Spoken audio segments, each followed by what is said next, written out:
Jangan lupa like, komen, dan subscribe channel YouTube TVRI Bengkulu dan nyalakan lonceng notifikasinya.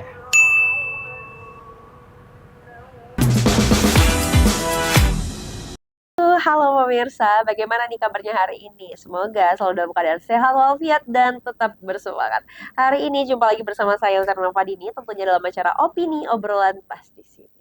Nah pemirsa, hari ini kedatangan narasumber yang luar biasa sekali dan menarik. Kira-kira apa ya yang akan kita bahas di episode kali ini? Dengan tema kita pada hari ini yaitu cerita dari juru bahasa isyarat. Nah, udah mulai kebayang dengan apa yang akan dibahas bersama dengan orang yang tepat, tentunya bersama dengan Ibu Adela Feranti. Langsung saja kita sapa. Halo Ibu, Halo Mbak, gimana kabarnya hari ini? Alhamdulillah sehat luar biasa. Alhamdulillah. Semangat hari ini? Oh semangat dong, harus selalu semangat. Harus selalu semangat. Selalu semangat. Karena hari ini bahasannya menarik sekali dan aku Ya. pun sangat bersemangat untuk tahu nih, lebih tahu tentang bahasa isyarat itu sebenarnya seperti apa. Iya. Tapi nanti dulu kita singkirin dulu, mau tahu tentang ibunya dulu. Oh, Oke. Ibu aslinya dari mana? Saya asli dari Bengkulu, besar dari Bengkulu. Asli orang Bengkulu nih. Asli orang Asli orang Bengkulu nih, Bengkulu. anak Bengkulu Anak asli. Bengkulu asli. Dari dulu sampai sekarang emang stay di Bengkulu juga. Ya, dari dulu stay kecuali kuliah. Saya Oh, dulu kuliah. kuliahnya di Bandung. Itu aja sih ninggalin Bengkulu hampir sekitar 9 tahun, kemudian kembali lagi. Mengabdinya ke Bengkulu lagi. Abdinya ke Bengkulu lagi. Kembali ke daerah. Kegiatannya sekarang ngapain aja, Bu? Kebetulan alhamdulillah saya dipercaya sekarang untuk menjadi pimpinan di SLB Negeri 3 Kota Bengkulu di Jalan Nakau Air Sebakul. Oke, jadi Ibu ini adalah kepala sekolah ya, Bu ya. Betul. Kepala sekolah di SLB 3. 3 yang ada di Kota Bengkulu. Jadi ini kayaknya udah sering nih dilihat oleh para pemirsa juga. Apalagi waktu sering-seringnya debat ya. Di pojok, Di sudut ya di Mbak. sudut itu udah ada. Nah, inilah sosoknya pemirsa. Iya. Tapi kenapa sih Bu tertarik dengan Hmm. bahasa isyarat? Oh, tertarik karena menurut saya ketika dulu ya, Mm-mm. ketika dulu saya itu melihat teman-teman tuli itu kalau ngobrol tuh kan kok kayaknya seru sekali ya, karena Iya kan sih, teman-teman heeh. tuli itu ekspresif ya Mbak ya. Bener. Ekspresi tuh semuanya main, muka main, mimik Iya, main, heeh. tangan main gitu, gestur main gitu. Tapi nggak ngerti apa yang dibicarakan gitu kan. Mereka Heeh. lagi ngobrolin apa ya, kok kayaknya seru sekali Itu kayak gitu. melongo aja gitu Nah, kan. iya gitu kan. Itu apa ya? Mereka nyengir, kita ikut nyengir gitu kan. Padahal kita nggak tahu apa yang Iya dibicarakan. betul. Jadi itu kayaknya asik ya belajar bahasa mereka ya. Jadi untuk tahu juga apa yang ada dalam pikiran mereka, apa yang mereka obrolkan gitu kan. Kok kayaknya kalau kita ngobrol hal-hal yang rahasia, yang secret pakai bahasa isyarat juga seru ya. Iya, Karena iya nggak banyak betul. yang tahu Heeh, gitu heeh. kan. Jadi Aku juga kebayang sih kayak gitu. misalnya lagi ngobrol sama bestie kan, Mm. mau ya namanya perempuan kadang suka ngomongin gitu kan, Iya. ngobrol apa gitu kan, sut pakai bahasa isyarat gitu. Tapi sebenarnya melatar belakangi itu bahwa teman-teman tuli itu punya bahasa sendiri yang sepertinya menarik sekali gitu. Iya. Itu yang sebenarnya pengen belajar gitu ya, pengen tahu gitu. Ini itu sih yang melatar belakang. Berarti yang memicu awalnya pengen belajar. Sebenarnya itu yang pengen banget gitu, pengen Mm-mm. tahu. Itu berarti kalau kuliahnya kayak gimana itu, Mbak? Ya kebetulan kan kuliahnya saya di pendidikan khusus. Mhm. Jadi memang kuliahnya yang menangani buat anak-anak disabilitas. Jadi di kuliah di pendidikan khusus itu kan kita punya kayak apa ya, kalau istilah kalau kami dulu di kuliah itu ada spesialisasi. Mungkin kalau kayak dokter tuh Mbak ada yang penyakit Oh iya, dalam, ada THT heeh. gitu kan. Nah, kalau kami itu ada yang memang menangani buat tunanetra, tunarungu, tunagrahita, tunadaksa, autis dan lain-lain gitu. Jadi memang sudah di itu. Nah, kebetulan karena saya tertarik dengan bahasa isyarat, jadi saya ambilnya yang tunarungu. Jadi Tunarungu. memang buat mendampingi anak-anak yang tuli. Tapi gimana sih proses kuliahnya spesialis itu kayak gimana sih? Aku penasaran sih kayak gimana ya di kelasnya. Apakah di kelas itu tidak memang semuanya pure dengan bahasa isyarat atau seperti apa waktu Untuk kuliah? perkuliahan? Enggak sih, kalau waktu kuliah itu kan kita tuh mulai membahas anatomi THT. Jadi kenapa ketulian itu bisa terjadi? Iya, heeh. Apakah mereka tulinya tuh ringan, sedang, atau total? Karena Iya. kan beda penanganan. Kemudian kenapa anak-anak itu bisa tidak bisa berbicara? Ada yang bisa berbicara, ada yang bisa mengeluarkan suara tapi tidak dipahami gitu. Iya. Nah, jadi itu dipelajari. Kalau khusus kita balik lagi ke bahasa isyarat, itu memang ada mata kuliahnya waktu itu, jadi yang membahas mengenai bahasa isyarat. Oh. Jadi memang kami waktu itu belajar khusus buat bahasa isyarat, ada tesnya juga gitu, ada ujiannya juga buat buat ujian bahasa isyarat. Dulu Ujian waktu saya kuliah begitu. Kalau tes ujiannya itu yang kayak gimana? Ya pakai bahasa isyarat. Dosennya ngasih bahasa isyarat. Jadi dikasih Oh. satu kalimat atau satu percakapan atau apa, kemudian kita mengisyaratkan. Atau ada nanti yang berisyarat, Heeh. kita ngerti nggak dia ngomong apa gitu. Oh Kayak gitu. gitu. Jadi kayak percakapan tapi dalam bahasa isyarat. Betul, betul. Dan kita pun bercakap juga dalam bahasa isyarat. Mhm. Gitu. Dulu ujiannya zaman kuliah tuh, Mbak. Iya, jadi waktu kuliah ngambil Mm-mm. bahasa isyarat Mm. begitu kan, itu yang melatar belakanginya juga karena ketertarikan Betul. lihat kelompok Betul. itu. Iya. Terus gimana waktu tanggapan keluarga? Kalau keluarga kan pasti kayak kalau guru ya udah jelas guru Iya, gitu kan iya, biasanya kan. iya. Kalau dokter ya udah jelas dokter. Ini Mm. spesialisnya Iya. ya walaupun bisa nanti jadi guru gitu. Iya, Itu gimana memang waktu akan itu jadi tanggapan guru. keluarga? Jadi memang kalau saya itu almarhum ibu saya yang memang mengarahkan saya untuk Ah. mengambil kuliah di jurusan ini gitu. Karena dulu di zaman saya itu belum banyak peminatnya Iya. buat kuliah di jurusan ini. Dan dulu kan pandangan masyarakat mengenai pendidikan khusus, mengenai SLB itu kan masih terlalu negatif banget Iya ya Mbak ya, benar-benar. gitu kan dianggap tuh udah seperti anak-anak berkebutuhan khusus tuh kayak anak orang gila aja gitu Iya. kan pemikirannya begitu. Nah jadi ibu saya kebetulan seorang guru, jadi beliau menyarankan sudah aja ambil yang seperti itu karena ke depan anak-anak disabilitas ini kan akan selalu ada, Iya betul. betul akan selalu ada, tidak mungkin hilang. Jadi untuk ke masa depannya akan lebih bagus karena kamu yang namanya orang tua kan mikirin gimana nanti sulit nggak nyari kerja gitu kan. Jadi dia pikir kamu jadi guru, murid kamu pasti akan ada, akan Iya. selalu ada. Misalnya kalau misalnya kamu ngajar jurusan sejarah atau jurusan apa atau apa, bukan mengecilkan. Iya benar. Tetapi kan itu akan ada masanya. Kalau anak berkebutuhan khusus itu akan selalu ada. Iya sih. Akan selalu ada. Akan selalu ada. Akan ada. Benar. Bahkan sekarang makin bertambah jenisnya. Iya benar-benar. Iya kan? Benar. Iya kan? Kalau dulu kan hanya yang buta, tuli, Iya, gitu itu kan. aja yang kita Itu tahu aja kan. yang banyak. Heeh. Kan kalau sekarang kan ternyata semakin banyak, semakin spesifik Iya benar. jenisnya. Iya.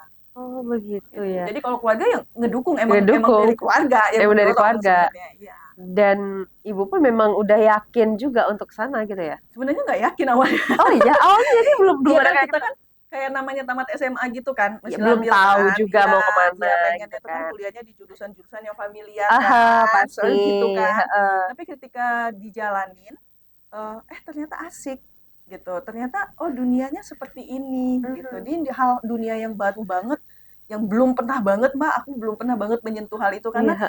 keluarga tidak ada yang disabilitas gitu kan, tetangga juga tidak ada. Cuman waktu itu presiden kita Gus Dur.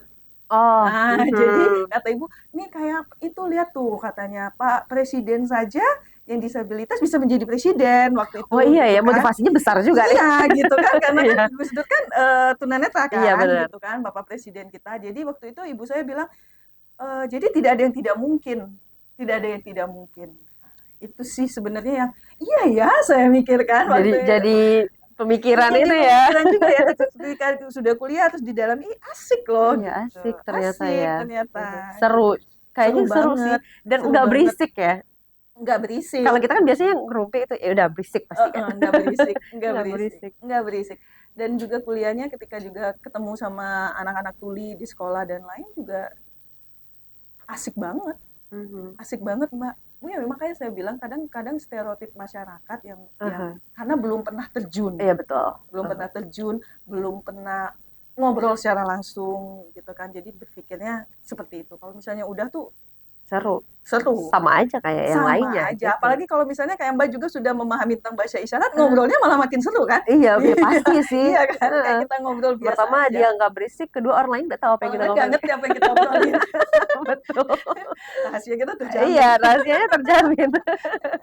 Tapi pernah nggak sih Mbak kayak ngerasain kesulitan di awal-awal kuliah, Mbak? Apalagi kan ada teman-teman tunarungu juga, dan ini baru banget waktu itu.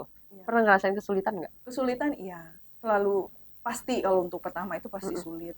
Yang pertama kita ngobrolnya gimana, saya komunikasinya gimana, kemampuan berbahasa saya sedikit dalam bahasa isyarat, belum seluas sekarang ya.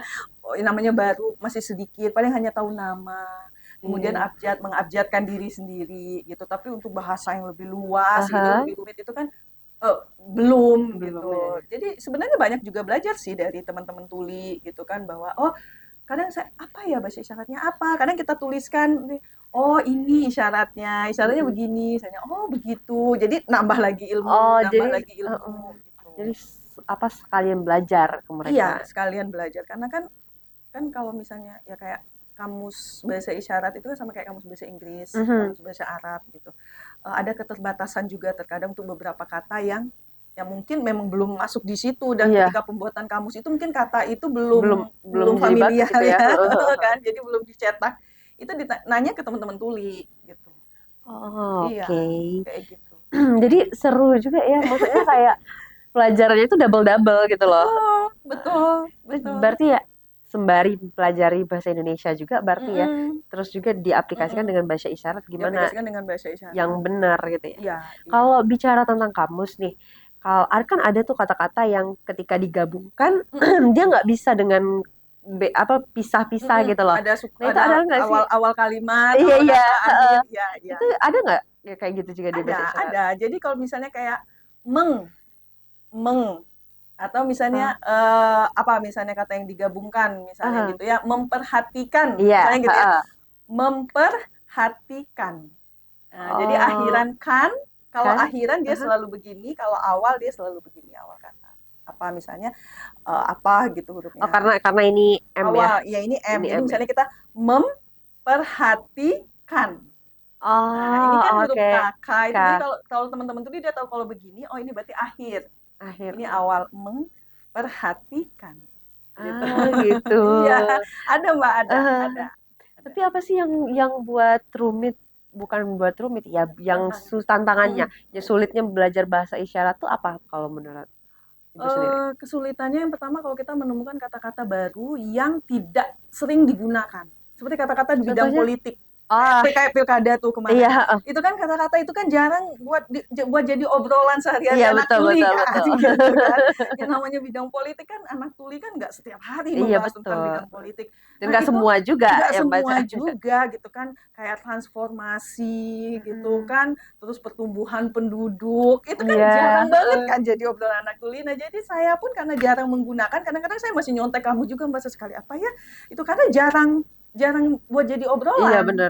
Kayak transformasi itu kan tidak ada di dalam kamus, Oh nggak ada di dalam tidak kamus. ada. Oh nggak ada kayak gimana? Perubahan, cari kata yang paling dekat, kata Oh, gantinya. jadi cari sinonimnya. Iya, sinonimnya. Kayak perubahan itu kan berubah, Perubahan. berubah kan dia diganti Heeh. perubahan. Ini Oh. nah gitu. Kalau transformasi tidak ada. Jadi harus kreatif juga Betul. ya. Harus jalan juga Iya, semuanya. ya dan juga misalnya tantangan juga ketika orang ngobrol cepat, terutama ini saya bahas soal debat ya, ketika debat kemarin kan mereka Ya kan ngobrolnya cepet cepat, tuh. Iya, cepat karena ngejar waktu. balas-balesan, ngejar Heeh. waktu. Jadi hanya diambil poin penting kata-kata dari setiap Oh, eh, orang yang berbicara. Karena kalau mau one by one itu nggak akan selesai waktunya. iya Karena betul kan mereka sih. ngomong dulu baru kita Iya mengisyaratkan. benar. Kan nggak tahu mereka mau ngobrol apa. Jadi poin pentingnya mereka mau memajukan kota Bengkulu gitu kan, walaupun mungkin panjang Iya. ngobrolnya gitu ya, kita ambil saja poin-poin pentingnya. Itu sih Mbak. Oh. Jadi ya kata Mbak harus kreatif sendiri untuk berpikir ini apa intisari obrolan orang ini Heeh, apa heeh, gitu. heeh. Ber kalau misalnya kita ngeresum gitu ya, Kayak ngeresum bener, kayak ngeresum. tapi cepet. Otaknya harus langsung Harus jalan. langsung jalan. Makanya kadang teman-teman di sekolah tuh juga ada yang bisa berbahasa isyarat tapi tidak berani untuk mengambil resiko karena ngomongnya cepet banget Iya gitu. sih, heeh. Ngomongnya cepet banget dan itu harus ditranslate kayak orang baca berita. Mm-mm. Mungkin kalau baca berita sudah ada tuh teksnya duluan, Iya bisa udah ada kita prompter. pelajari. Iya benar. Tapi kalau lagi kayak gini, kayak kita nih, kita kan Iya. nggak tahu ngobrol Iya apa. benar. Ini harus ngalir Ngalir aja. aja. Jalan aja gitu ya. Iya, jadi kita nggak tahu mau ngobrol apa. Jadi harus siap kan. Nah, jadi itu perbendaharaan kosakatanya yang harus banyak. Berarti Siap. Ibu sendiri pun juga masih sering buka-buka kamus gitu ya. Masih. Saya sendiri masih terus belajar. Karena bukan bahasa saya sehari-hari. Iya benar.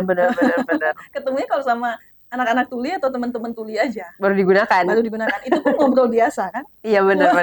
Nggak ada bahasa akademis banget gitu, nggak ada. Kayak bahasa akademis, bahasa politik itu jauh kan. Iya. Oke deh Ibu, sekarang kita jeda dulu, nanti Iya. lanjutin lagi ya. Baik. Untuk pemirsa jangan kemana-mana, tetaplah bersama kami di Opini Obrolan Pas di sini.